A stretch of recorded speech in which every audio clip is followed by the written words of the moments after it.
Yes, hello and welcome to the Wildcard Rewind podcast. Free agency has begun. Everything's gone a bit mental. Twitter, everything, it's all taken off. So let's get straight into it. I just wanna rewind to when we were young and hard. Back to all those good times. Take me back to the start.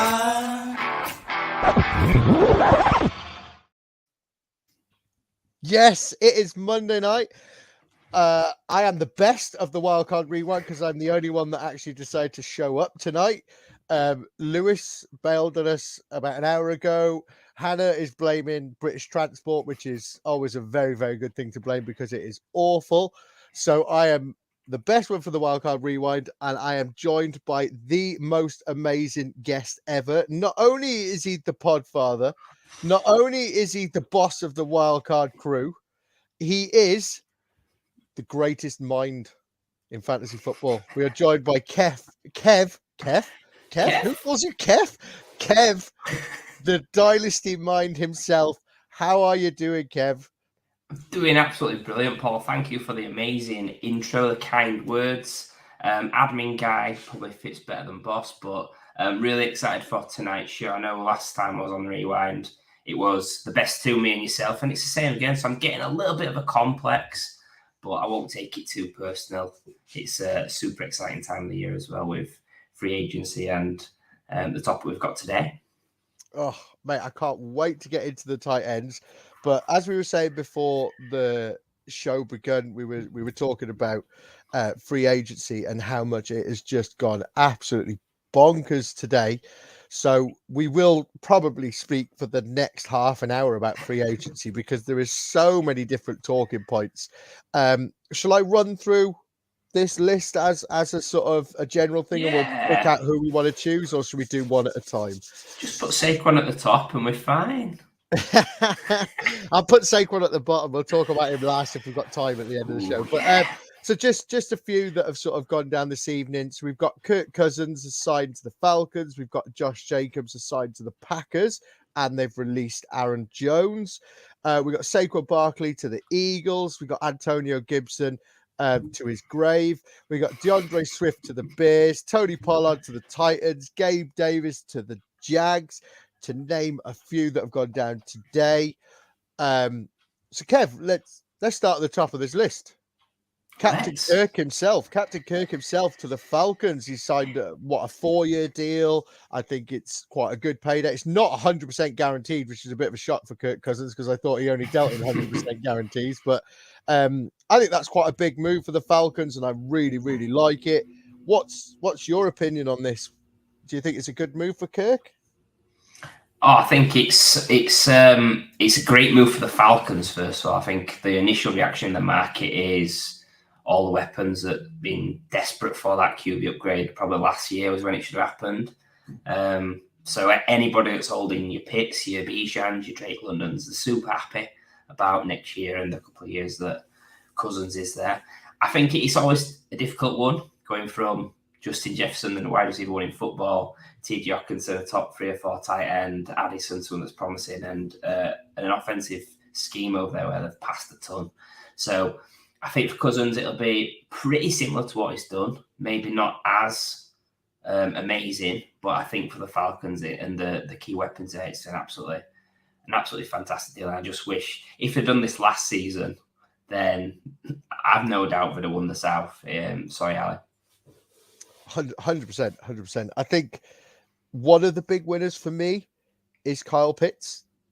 We've seen how Kirk Cousins really likes to use his tight ends, and let's be honest, you'd say that he's probably got arguably the best tight end he's ever had.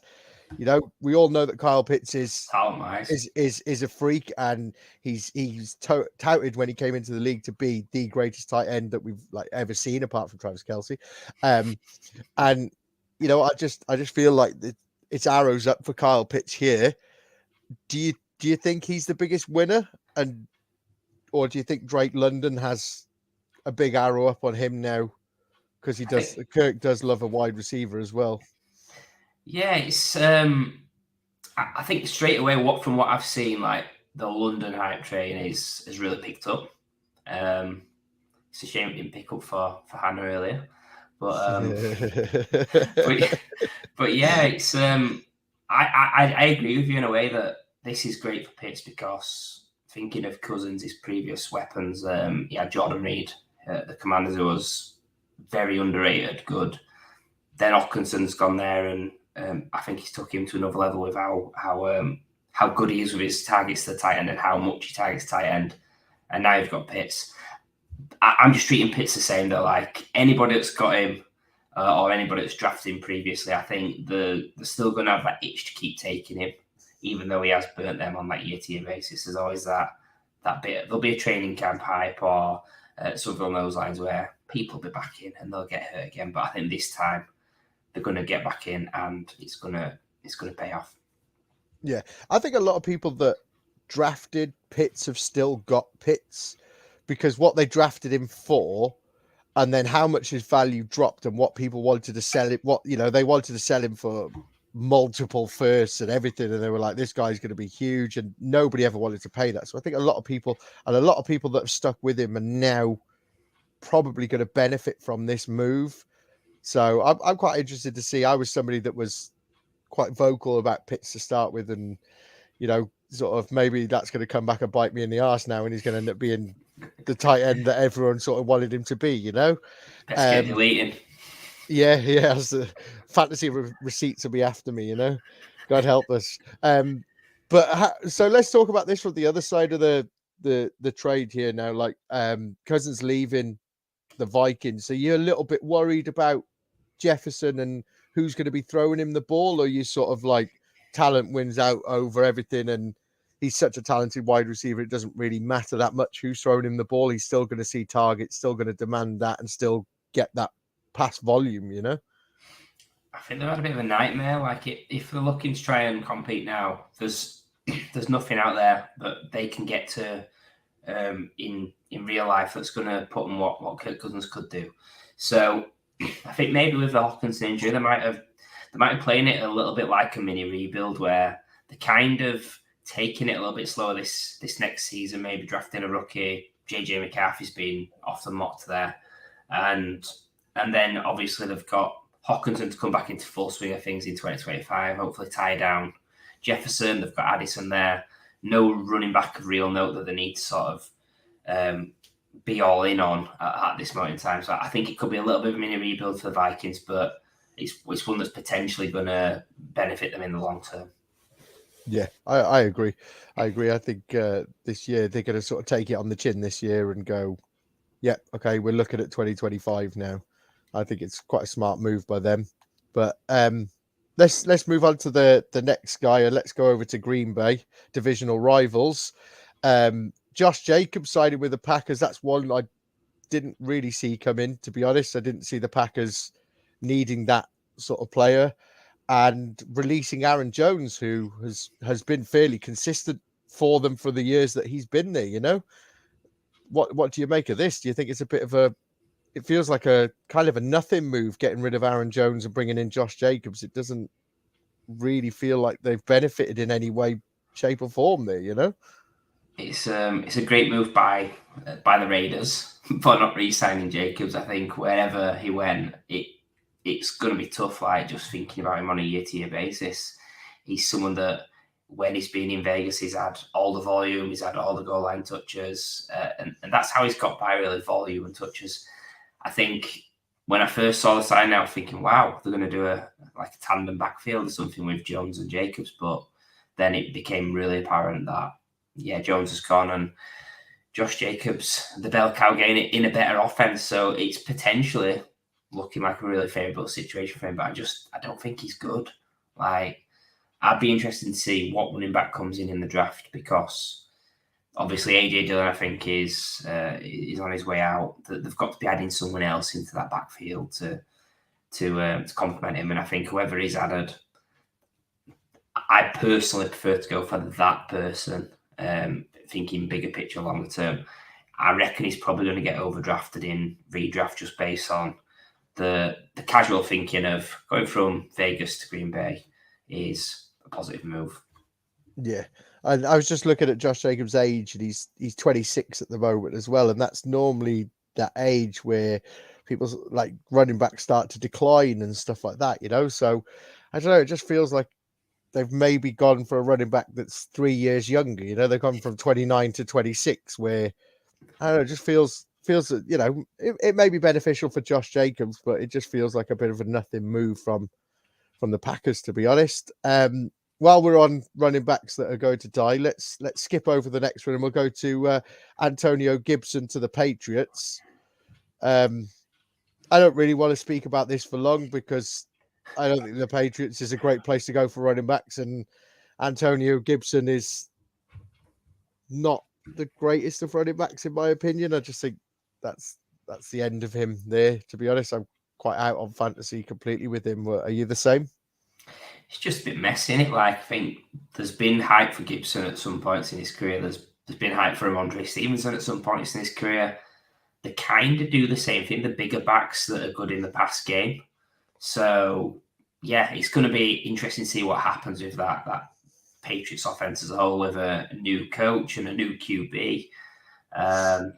It's not something I'm massively happy about if I've got Gibson in Dynasty. You're kind of hoping for something where he's going to be the clear receiving back behind sort of a thumper, and it's not the case. His best situation is probably in the Commanders, receiving back behind a thumper, but it's not worked out that way for him. Yeah, it's wheels up for my guy though, Brian Robinson. It's he's always deserved that 3-down role. I'm not saying he will get it, but spicy. He'll be my flag plant again this year, Kev. Happy would. Let's talk about the old Eagles running back DeAndre Swift signed a 3-year deal with the Bears. I really like this one. I think that's quite a good move for him, to be honest. And I think with Fields on his way out, or looking like he's going to be on his way out, I think that could be quite a substantial role for him in the Bears. What do you think of this one? Just going to sound like a bit of X, are you? It's like I'm not massively on it, just because I think like Swift, he's played behind two amazing O-lines, the Lions and the Eagles. Playing obviously Soldier Field outdoors. It's going to be a worse offense than Detroit and Philly. I think that the appeal you're looking for is a lot of pass game work, because I think even if it's going to be Caleb Williams, I don't think there's going to be tons and tons of touchdown opportunity as such. So he's got to make his money next season, I guess, through the team being behind and Williams looking to get him the ball. Now, I've not done loads of scouting on Caleb Williams, but just from some of the highlight clips I have seen, he seems to be one that's looking to make it happen down the field, like a Pat Mahomes. So I don't know. I'm a little bit more cautious on it, just with being really in on Swift previously and getting burnt, and then it being on my actual team who I follow and seeing like a Jekyll and Hyde season where half of it he was a running back one and half of it he was on the milk card. He was a ghost. He was gone. Yeah, I like your take on that. We'll move on to the next one. Tony Pollard to the Titans. I suppose that sort of signed, sealed, and done with Tajay Spears, and everyone was hoping he was going to step up and be the guy. And I think them bringing in Tony Pollard has sort of done it in a sense that that's it. He's not going to be that guy. I think he sort of still has the same role as he had last year with Derrick Henry there. I don't think his role really changes. I think he'll still see volume, but not enough to be as early as what people were claiming he was going to be. And people were really in on him and going, as soon as Derrick Henry goes, Tajay Spears is wheels up. But I think to me now he's exactly the same sort of player as he was last year, So what are you thinking? It is a weird one, but I think this has been really good for Hannah if she was on to really chip in, because obviously it's the former Bengals OC that's now the head coach in Tennessee. And both similar sort of guys. Well, I'm not going to say they're exactly the same size as such, but similar roles in terms of, I think, the best as 1Bs. But now I've been thinking about Cincinnati. Like, they've tended to go for the same type of back as their sort of starter and their change of pace. Like Chase Brown, big guy, like Joe Mixon and Chase Brown, just for example, both bigger guys who can catch. Yeah. So I wonder if it's just a case of, rather than the traditional, we have the big guy that does the tough work, the goal line, the small guy that does the pass game. Maybe it's more of a, let's get two guys who can do a bit of everything, and we can just basically simplify the playbook, and whoever's in can do all the roles required. Maybe that's the route they've gone down. So yeah. I wish I had a breaking news soundboard that I could do, because this was literally just broke, and Ravens running back Gus Edwards has reached an agreement on a 2-year deal with the Chargers. So he's heading out of Baltimore. So the old reliable Gus bus has gone from the Ravens. I never thought I'd see the day, but I'm quite interested to see what the Ravens do with that running back room this year. With obviously Dobbins is a free agent this year as well, isn't he? And Gus has gone. Now it's going to be quite interesting to see what they do, whether they bring a QB in and move Lamar to running back or what, you know. Smells like Derrick Henry. I'm joking, by the way. But yeah, oh man, I'd love that. I'd love to see Derrick Henry at Ravens. It's funny that Gus Edwards has gone from one brother to another brother, isn't it? Like, you must give him a little heads up. Maybe talked him up to get him a deal when they knew that he wasn't signing back in Baltimore. But yeah, I think with Edwards going, surely it's Derrick Henry to the Ravens, right? It's got to be, isn't it? It's got to be. But yeah, I tell you what, I know you're a bit OCD, but let's stick to the running backs before we move on to anything else. And because we're just chatting running backs here, so let's talk about the big one, shall we? Saquon Barkley to the Eagles. Oh, we're going to win the Super Bowl. Oh, it's the key. He has to do everything. Oh, I can't wait for you all to lose it again. But yeah, so how are you feeling as an Eagles fan about getting divisional rivals running back away from them, you know? How are you feeling about Saquon? I mean, he's coming home. Yeah, I mean, let's just think about it real life. You're signing the best player from a divisional rival in the Giants. You're stealing him from the grasp of the Cowboys, who are heavily interested as well. So I think from a bragging rights, beating your chest sort of thing, I like it. It does look like, I'm not going to say an overpay, because obviously the cap's gone up and every deal is potentially going to be an overpay, because that's just how it works. But it's a lot of money for a 27-year-old running back that's had big injuries. Is it going to put the Eagles over the top? It's hard to say, because it's not something they've traditionally done. Like they tend to build from the trenches outwards, and we've seen, like, when they won the Super Bowl, it was a three-headed backfield. There's been a lot of tandem and three-headed backfields for the Eagles. So as a talent, I love him. I think dynasty-wise for Saquon and redraft-wise for Saquon, similar sort of range. I think wherever he went was going to be fine, because he's that talented. He's going to get touches, manufactured touches. And plus the Eagles, like Jalen Hurts, he got injured towards the end of last season. He wore down.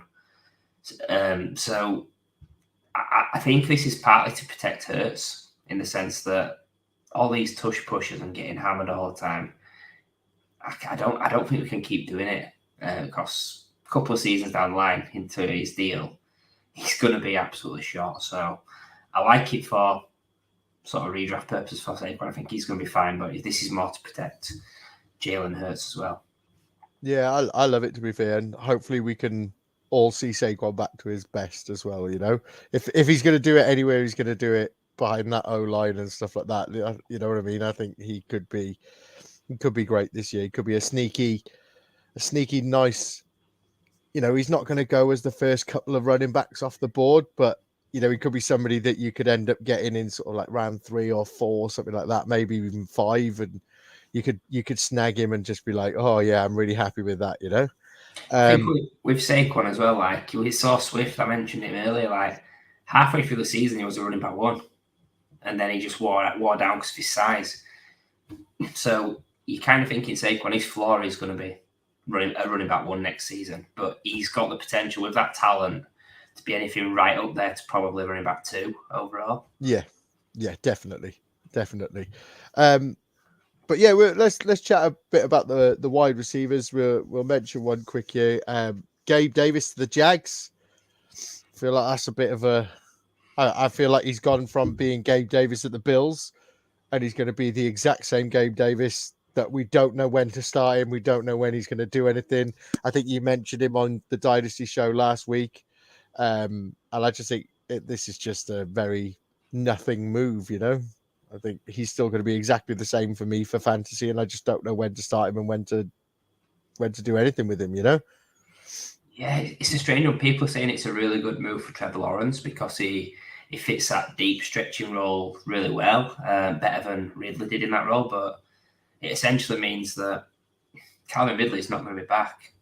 So, or if he is going to be back, that's just going to be a mess.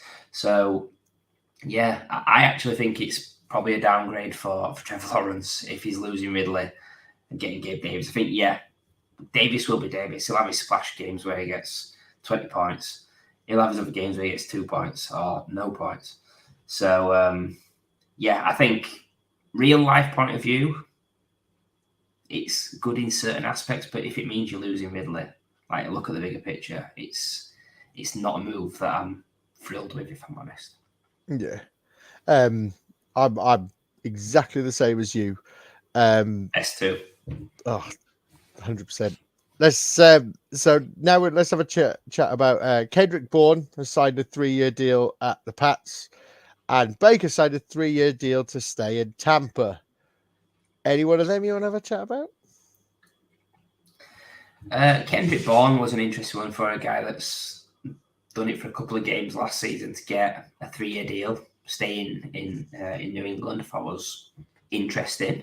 They're committed to him that much. Someone that broke out super late, so there must be something I really like there.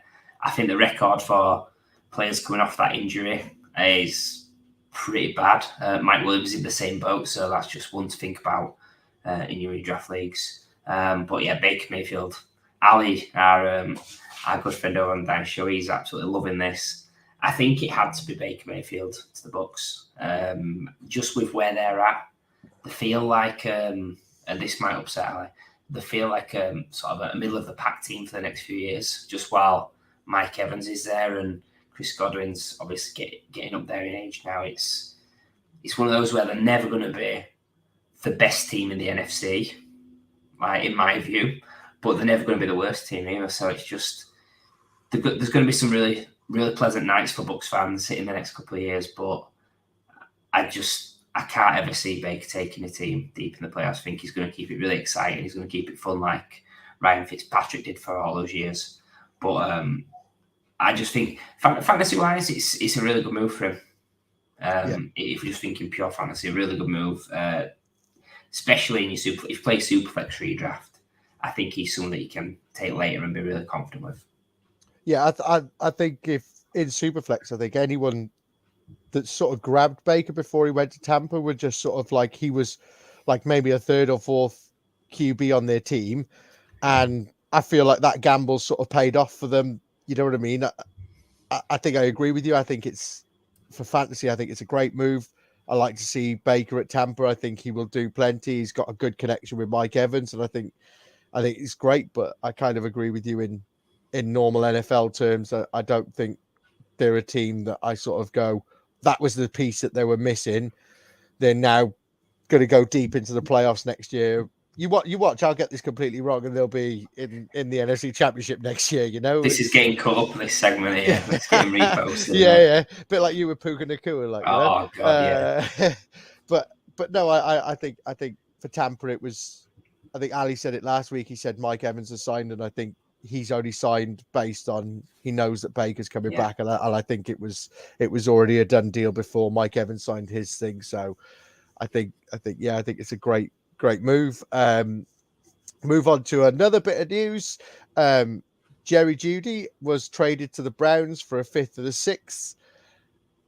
How do you feel about that for fantasy? I'm a bit torn with this one. I've looked at it and I'm trying to see positives to it, and I'm really struggling to see a positive to it and stuff like this. And I think Jerry Jeudy was somebody that I really liked when he came out of college, and I'm still sitting there, and I don't know if I'm sitting on him going, you could do this, you could do this, you could be fantasy relevant for me, and you can, and I've got him so many places and stuff. You know, Kev, do you think this helps his fantasy value? I don't think it does, if I'm honest. I mean, you're talking to the chief of the David and Joku fan club here, so I'm absolutely not talking Jerry Jeudy up at all. I think he's going to be the third option on that team, which is probably the second option in Denver. It's a low pass volume team. If Nick Chubb's back, obviously Jerome Ford's done really well there as well. Yeah, it's hard to spin it in a way that's going to get you excited, unless you truly think that Deshaun Watson is going to come back and be back to his peak, and the pass volume increases. But I can't see it. I think the talent that we saw in college has not translated to the NFL yet. And honestly, is he much better than Elijah Moore? I don't think he is. No. And like I said, when he came out of college, it was like, oh, I want him. And, you know, he was in that class with like CD Lamb, and everyone was like, oh, he's as good as CD Lamb and everything like this. And he's really not. And I'm still sitting on him going, please, you know, Jerry Jeudy and Rondale Moore. I've got so many shares in both of them, and I'm still waiting for both of them to take off, you know. But yeah, I do think I do think that Lord Voldemort doesn't come back and do anything. I think everyone's still sitting on that, hoping he's going to be what he was before, and I just can't see it, if I'm honest. And I don't think this is a great move for Jerry Jeudy's fantasy value. One more that I want to talk about is Russell Wilson. He obviously got released by the Broncos. He signed a 1-year deal with the Steelers. What do you think about this? Do you think he beats out Kenny Pickett for that starting role, or do you think Kenny Pickett beats out Russell Wilson? Yeah. Kenny Pickett's so bad. Like, it's one of my few takes. Can you imagine if Kenny Pickett beats him out for that role and still is a starting QB? Like, you know. Oh my God, yeah. Kenny Pickett's like one of the few takes I've got right. Like, before I came into the NFL, I was like, this guy screams bust to me. Like, 5th-year guy beating up on the youngsters in college and just playing in a weak conference. Yeah, everything just screamed red flags, and it's proven to be right. I think there's no chance he beats out Russell Wilson. I don't think he's ever a starter again. He might have a few spot starts here and there, but we've seen his ceiling's terrible, his floor's bad. Russell Wilson, I think it's a slight downgrade of a move, if I'm honest. I think the weapons have got better, obviously. Pickens, Johnson, Freiermuth. The 2 running backs are all pretty good in the pass game. But then you've got the other side of the weight. You've got Arthur Smith. You've got... I mean, that is a massive weight in itself. And then you've got the 1-year deal. So I think, like, redraft-wise, he's someone that's going to be a QB2. Like, pretty safe in that sense, because I don't think Kenny Pickett's a threat, or whoever the backup's going to be a threat. But if you are playing in Dynasty or longer term, 1-year deal, it's just where could he end up? If he has a bit of a bad turn towards the end of the season, does he get another chance with how good this class is at QB? And you've seen other QBs that are more talent that maybe could be struggling for jobs. Justin Fields. Excuse you there, Kev. You had a bit of a cough there, mate. Yeah. You know? So I don't think I'll have much of Russell Wilson this year, if I'm honest. When we did the QB show a couple of weeks ago, I spoke about how QB2 value is so important to me, and it's something that I want to be at the start of the QB2 run. And I don't think Russell Wilson is somebody that I value as a QB2, like a high QB2. I think he's more of the back end of the QB2. So, you know, for me, I want to be at the start of the run. So he's somebody that I don't think I'll have many shares of this year going in redraft. And, you know, but if I can snag him as maybe my QB3, I think I'd be quite happy to make that move. So we'll see. But yeah, so should we should we get into what we came here to talk about? We're nearly halfway through the show, but I feel like we've got a lot off our chest. But let's get into the tight end review. So first of all, I'll run through the top 12 fantasy tight ends. This is always a difficult bit, Kev. At the top of the board is Sam Laporta with 239.3 points, Evan Engram with 230.3, Travis Kelce 219.4, Hawkinson 219, George Kittle 203.2, David Njoku 201. Really got his name wrong, bloody hell. Thanks for putting me off there. 201.2. The legend that is Trey McBride at 181.5, Cole Kmet at 181.1, Jake Ferguson 177.1, Dalton Schultz 150.5, Mags's love affair Dalton Kincaid at 150.3, and Kyle Pitts finishing off the top 12 at 137.3. So we know that the tight end is the most volatile position in fantasy. So I think digging into too many takes on an individual player is probably not practically helpful. I would like to discuss some more strategy related things here. It was interesting to see that none of the elite tight ends finish in the number one spot this year. They are all struggling to get older. They're getting older now, and injuries were more of a factor this year. Do you think the days of the elite tight end are over, or is this just down to a new era? And who are your top 3 ranked tight ends for 2024, and where would you be willing to draft them? So I think we are seeing a change in the landscape at tight end, where tight ends are coming in and they're able to form a lot better at an earlier age and getting more opportunities. And this last class was excellent in terms of tight end. Obviously, Laporta finishing tight end 1. Nobody could have predicted that. Like, even his biggest fans wouldn't have predicted that. It's an interesting one because, like, we'll come on to it a little bit later when we're talking about two or three of the standout veteran guys. But I'm still not ready to sort of jump all over the younger tight ends in redraft. I think they deserve to be up there. But I'm not giving up on a guy who loves Travis Kelce and others up there that have always been 1 or 2.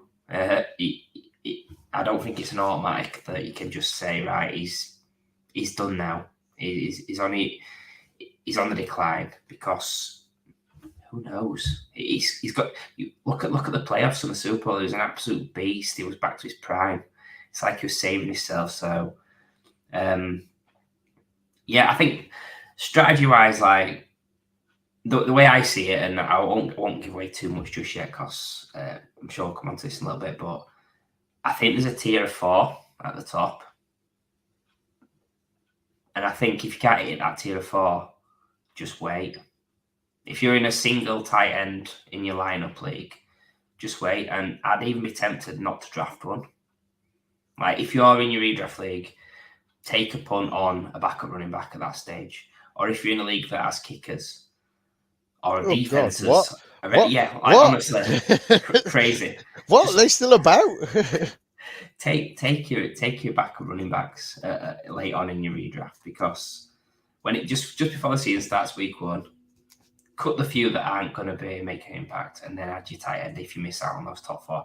But I do also think as well, in your tiers, and this is across every position, unless it's a massive screaming value, don't be the first. Like, if you think, right, tight end, it's tier 4, don't take the first tight end or the second. Try and take the 3rd or 4th. Try and take the 4th if you can.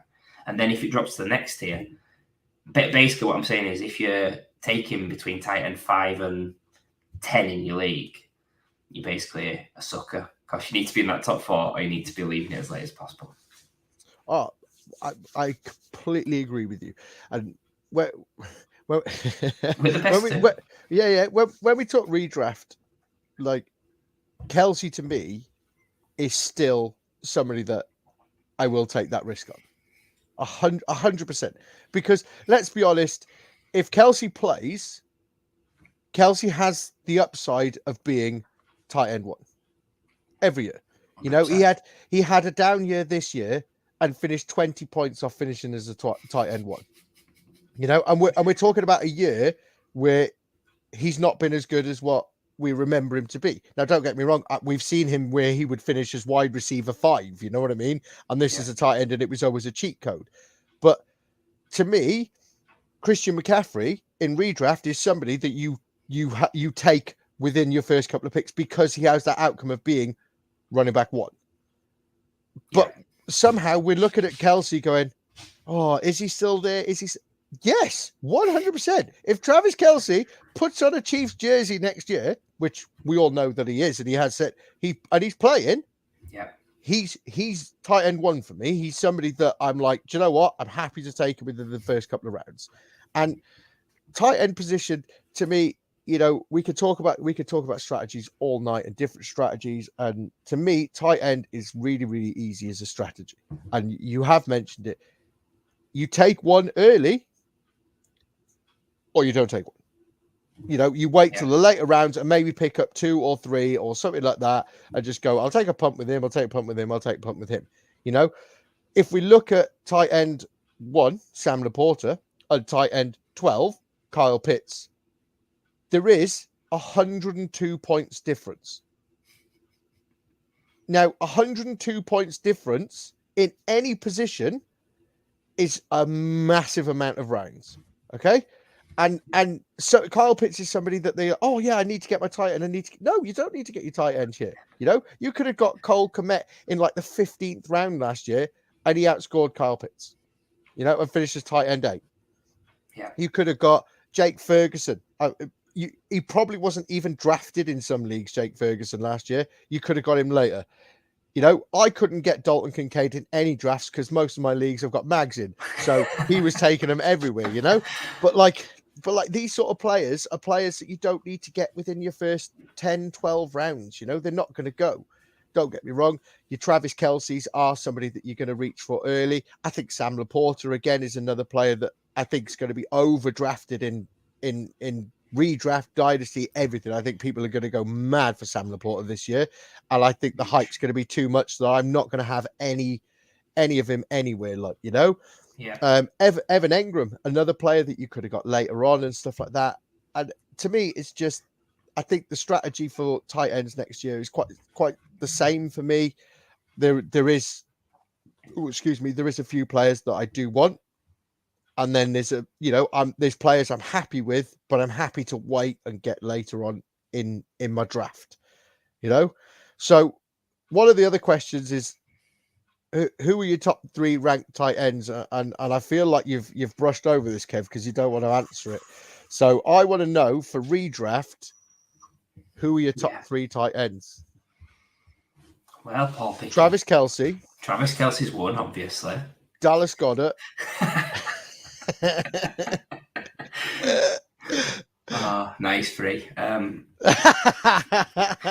No, it's Travis Kelce 1. Yep. It's got to be. I agree. I've actually got Mark Andrews 2 because hard to disagree. I just feel that like that pass game's the volume's gonna go up because the Ravens they were in the lead the most of any team last season in the NFL, so they didn't have to pass. And if you take out the game that he got injured and look at his fantasy points per game, it was actually the same as Kelce and Laporta. So basically, it's a dead heat, those 3 at the top. Andrews is someone that's also been tight end 1 overall in fantasy points per game in a season. So I just give him that little edge over my 3rd, which would be Laporta, because what he did as rookie was great. We can't understate that for the fact that he's come in, done so well, got 10 touchdowns.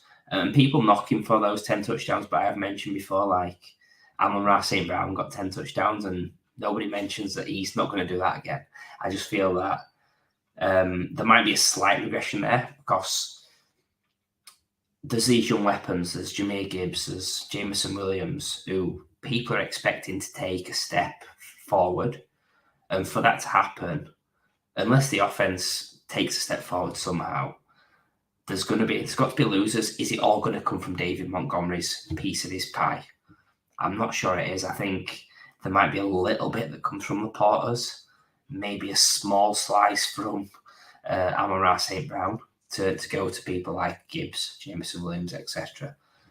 So Laporta's in my top 3. He deserves to be there, but like you said, he's going to be going tight end 1, I think, in all formats, and it's some formats will have him in a tier of his own, which not me.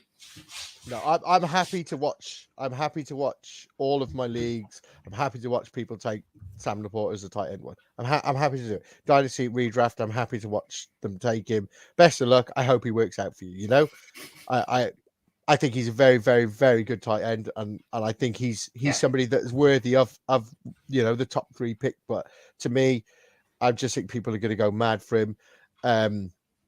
But yeah, it's with Mark Andrews as your 2. I was just looking at sort of like, he finished this year as a tight end 15, and he went out injured in the middle of week 11. So he missed. Yeah. We're talking he missed 6 games, and he still finished as a tight end 15. He's still somebody. If he'd have played them games, he'd be somebody that we're mentioning that's high up on this list and everything like that. So yeah, I think it's hard to disagree. With them 3, I think the only other player that I'd probably consider putting in there is David Njoku. Cheeky boy! I thought you were going to say Trey McBride. No, I was going to say Trey McBride, but I just wanted to, tickle with you, But yeah, so let's move on. In 2023, Kelsey was drafted in round 1 and Mark Andrews in round 2. Do you think any tight end is worth around 1 or 2 draft capital in 2024? I just think unless it's silly premium at tight end, it's just something I prefer to go round 2.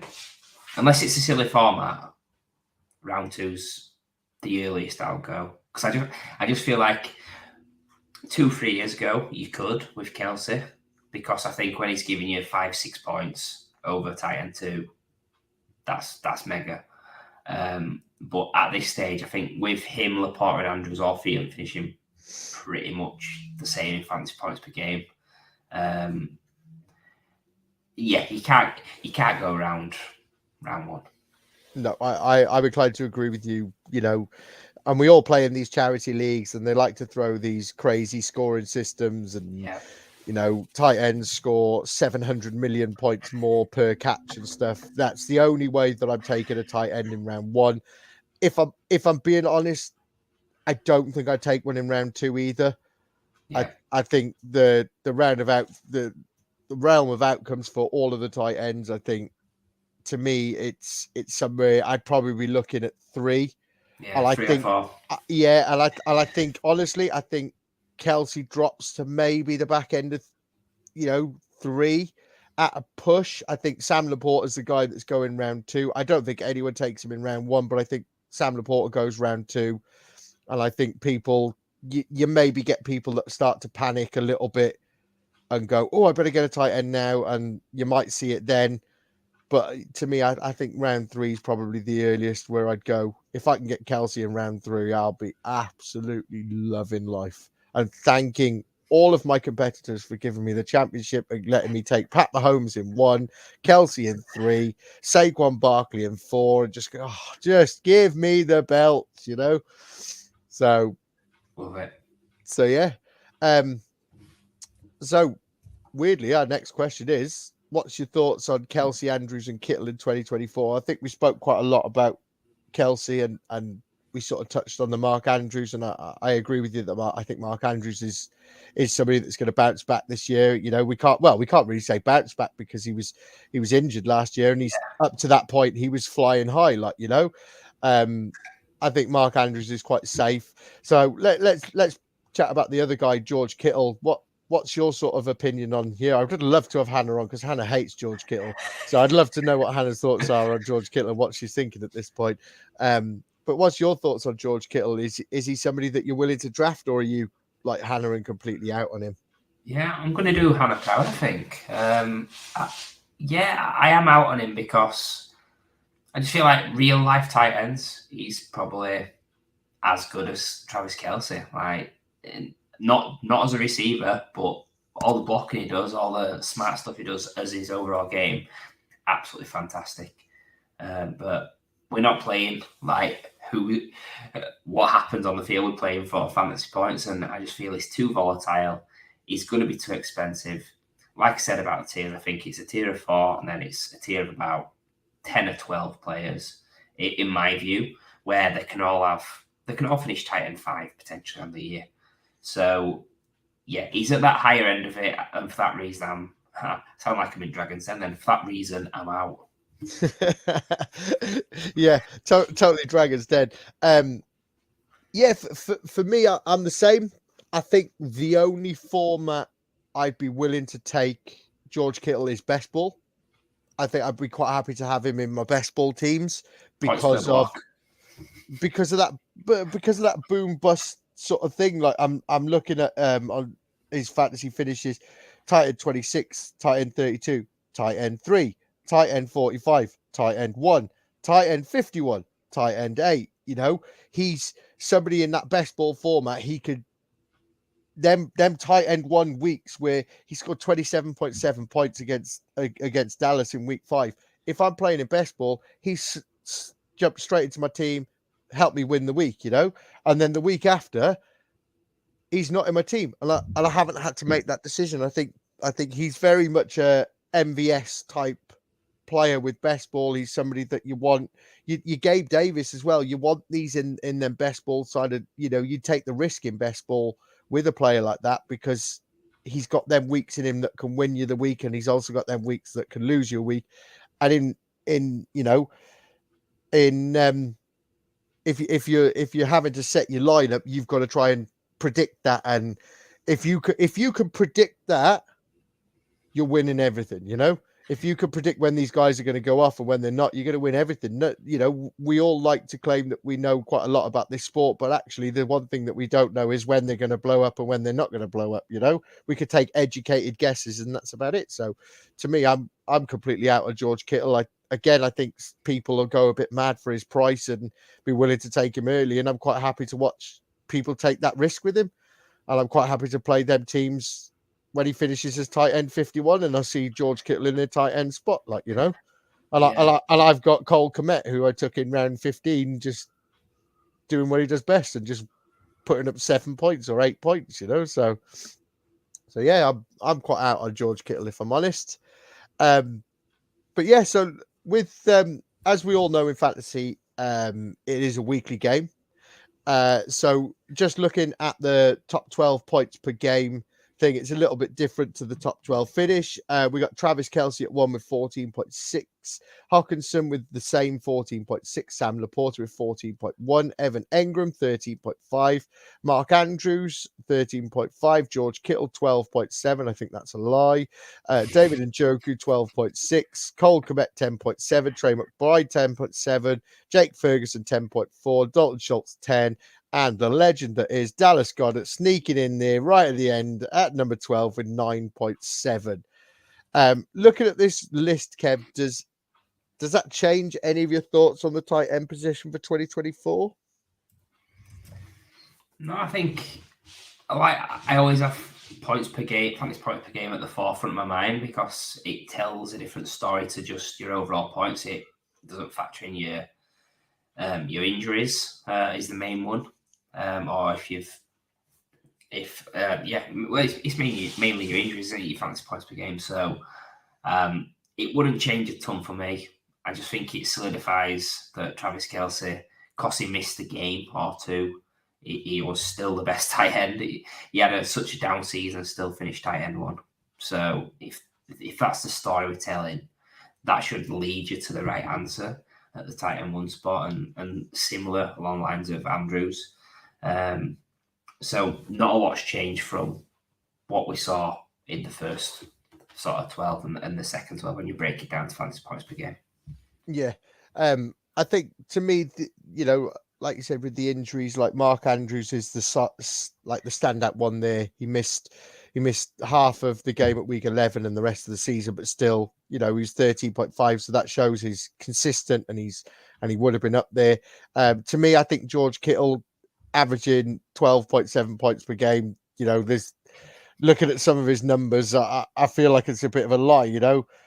Week 2, week 1, 4.9, week 2, 6, week 4, 1, week 6, 1, week 12, 4, week 15, 7, and he's so up and down. But apart from that, I think one thing that it does tell me, the fantasy points per game,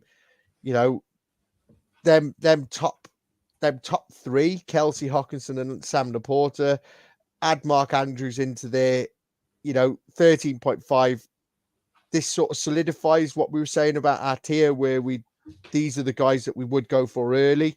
They are genuinely scoring 4 points a game more than tight end 10, 11, 12, well, even 8, 9, 10, 11, 12. They're scoring 4 points on average per game more than them, and that's quite a significant amount at one position, so I think that looking at that list, it does really solidify the fact that there are some that that 4, maybe 5 tier where you'd go, I'm happy to take one of them early, otherwise I'm completely fading the position and I'll wait on them. Yeah. So let's put you on the spot here, okay? I like to put you on the spot. Let's put you on the hot seat. Let's call it the hot seat.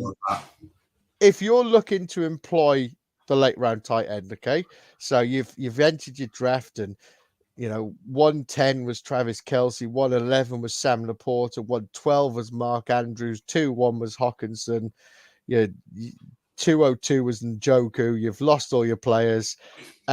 Which tight ends would you be looking at targeting in the late round? Then give us a couple of names that you'd be, do you know what, I'll wait on them, let's see what I can get with them. I mean, you just got to sort of think in your head before you start your draft, have a list of, say, 12 tight ends, just so you know where you, because most logical people will take one each. You might get some that take 2 because they want to try and play a bully, which probably doesn't work for a single tight end league. And then, like you said, like I mentioned before, you might get some that don't take any. So just have a rough idea around the 12. Guys that'll be going later that I think that are lower in the tier that is appealing. I think Jake Ferguson could be one, depending on what happens in Dallas. Just as a volume guy, really. I don't think he's super talented, but he had his biggest game in the playoffs with 3 touchdowns, and he had a pretty solid season at the back end. So I think if you're super desperate, he's one that springs to mind. I think Mags are like this. Dalton Kincaid is another that's potentially going to go lower down because there's been the spark of people like Laporta, McBride. Brock Bowers is going to get the love in redraft with how successful Laporta was last year. So that's probably going to bump his value up too much. I think Kincaid is someone that is interesting. And then if you're going a little bit deeper, Darren Waller, kind of a forgotten man. If he doesn't retire, then he's someone that tight end 14 in fantasy points per game. He did battle a few injuries, so he's probably slightly better than that. And plus, if Saquon's out of town, they're going to be playing from behind a ton. He makes logical sense to get that little bump, providing he doesn't retire. I love that Darren Waller, shouting out the old guy. Love old guys. The other name that sort of sprung to mind for me, I think Mags mentioned him on the Dynasty show the other day, was Michael Mayer. I like Michael Mayer, and I think he could be somebody that I'd look at in the later rounds. But to be honest, I think before the news about Kirk Cousins, I think Kyle Pitts would have been somebody. I know he sort of drops down everyone's boards and stuff, but he's always somebody that I'm like, oh yeah, I don't mind taking a risk on him. But I think now with the Kirk Cousins news, I think everyone's going to go, oh my God, Kyle Pitts is the number 1 overall again and stuff. So he may be a little bit too early for me, but Kyle Pitts sort of, he's I'm trying to get his points per game thing here. He finished with 8.1, so I think people would be kind of out on him. So I'm hoping I might be able to sneak him in a few places. He's going to be a top 5 tight end in ADP again. You just know it. People are going to go mental with him. And yeah, one last question for you, Kev. What takeaways do you have from 2023 at the tight end position that you plan to take forward into the 2024 season at redraft? I think don't be scared of rookies. I think that's definitely changing. Laporte's success shows that. I think it could be a bad thing for Bowers because people will just expect the same again, potentially, with Bowers being a better prospect than Laporte. But Bowers is an interesting one. Depending where he lands, he could have a stunning first season like Laporte. Just be open to the younger guys, but don't be expecting Bowers to be Sam Laporte as well. So that's more of a gauging of things. But then you don't have to panic. Like if the 8 tight ends gone off the board, don't panic. You don't even have to draft one, is what I'd say. Don't be scared of the position. I think people overthink tight ends. I think they really do. And I think people are starting to do it with running backs now, and this sort of overthinking running backs, and they're so worried about injuries and stuff like this that they don't want to take elite running backs early. And the same with tight ends now. I think people panic and they're scared of the I need this player, and people are so scared of it. Don't be scared of the position.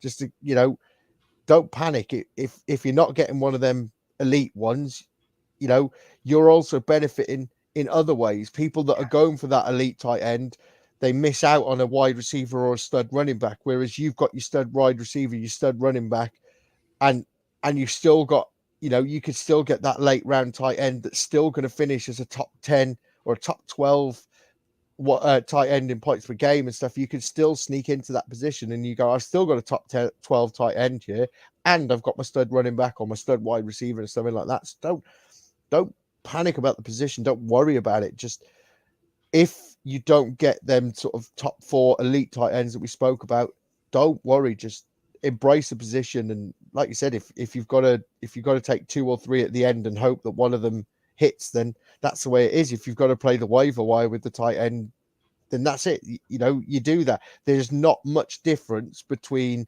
sort of tight end 10 and tight end 25. There's not really that much difference. Kyle Pitts finished with, I think he was tight end 17 or 18, and he was like 8.1 points per game. He's only scoring a point and a half less than Dallas Goedert that finished as a tight end 1 in points per game. And don't panic. Just embrace the position and just go with your gut. That's what I'd say I learned. Yeah, and that's the thing as well. Like pretty much in any format, you can afford to be weak at tight end and running back 2 in most standard formats where you're not getting these premiums. I actually won a redraft league where I drafted Kyle Pitts, and selfishly, naively, I stuck with him till about week 14. I just thought he's gonna come good. So I somehow won this title because the rest of my team was built solidly. Like tight end, I had Pitts for most season, then I got Waller in towards the end.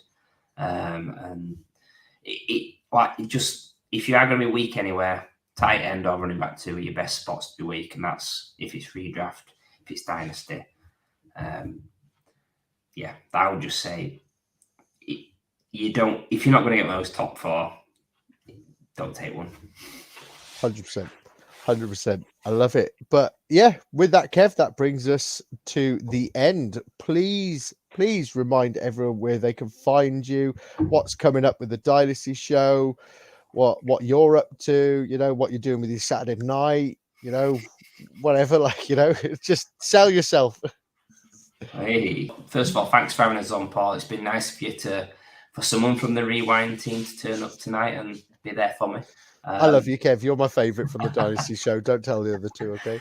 We're just the best. We're the best individuals from each of our shows, I think. So you can follow me on X at the Dynasty Mind, obviously at Fantasy Wildcard, at Wildcard Dynasty is where the pods go. I write for DLF, So I usually drop an article every week or every other week. If you're a subscriber over there, please do check out my work. It's really so much fun to write, and helping people win leagues is what I'm creating content for. And yeah, just watch out for the pods. Obviously, if you're watching or listening to this, you're smart individuals, so just keep listening to all 3 shows that I've got going with Rewind, Dynasty, and the new Debbie show I've got. And yeah, just really thank you so much for having us on. It's been such a blast. An hour's gone so quick. I know it's great when you're having fun. Yeah. I will just say quick, I am really loving the Devi show, and we have got the guys coming up in the weeks to come. We have got all 3 of the Devi guys coming on, so that's going to be great fun to Yorkshire.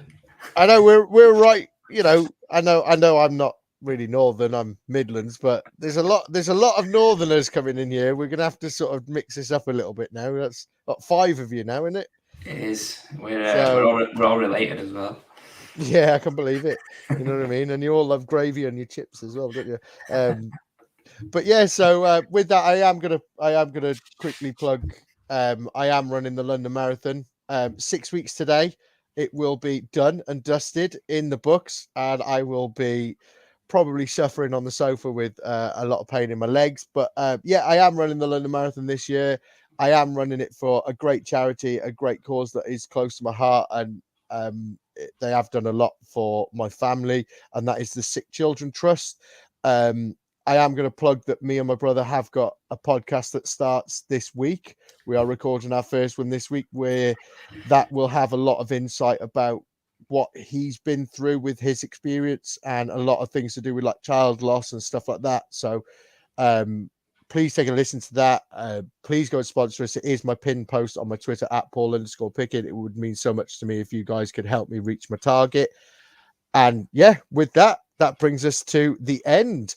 Thanks for tuning in. Be sure to subscribe and follow us on X at Wildcard Rewind, and head over to our YouTube channel and search for us at Fantasy Wildcard, and make sure you give us a subscribe over there. Take